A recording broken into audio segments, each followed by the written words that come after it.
Hey Sunrise, it's Andrew with your small group questions for this week.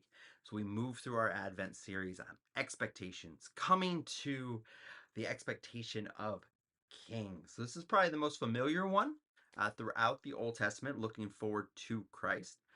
So what are some of the things that come to mind when you think of king? What are some of the expectations that you have of the king, what he would be?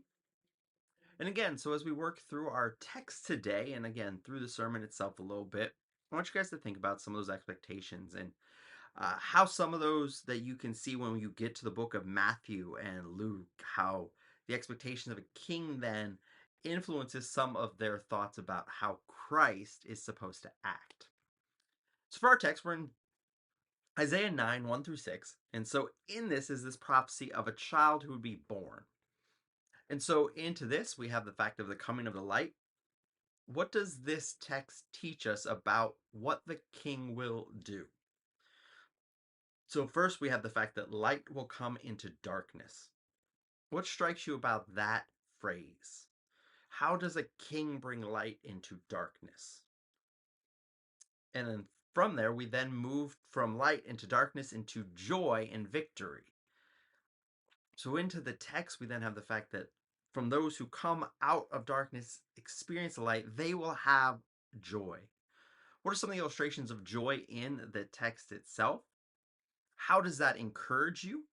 How do we see that play itself out in Christ himself and what he does for us? And then in there as well, there is this joy of victory of the Midianites, which then takes us back to Judges. And in that picture, we have this life and victory that came through the coming of light. So you have how did Gideon beat the Midianites? How did God defeat them? By breaking clay pots and shining light and sound into the darkness that scares the Midianites and cause a great commotion and their ultimate destruction as they flee.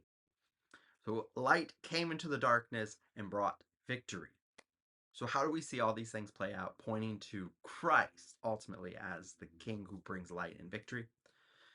Then, of course, we have the historic prophecy: a child will be born, a son will be given to us.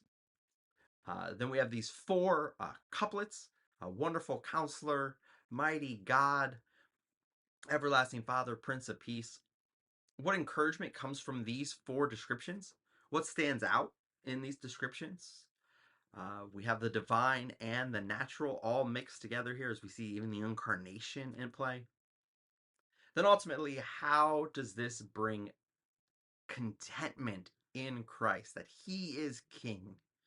How does this encourage us moving forward in life? How does this encourage you day by day to live out the faith well and to trust in him?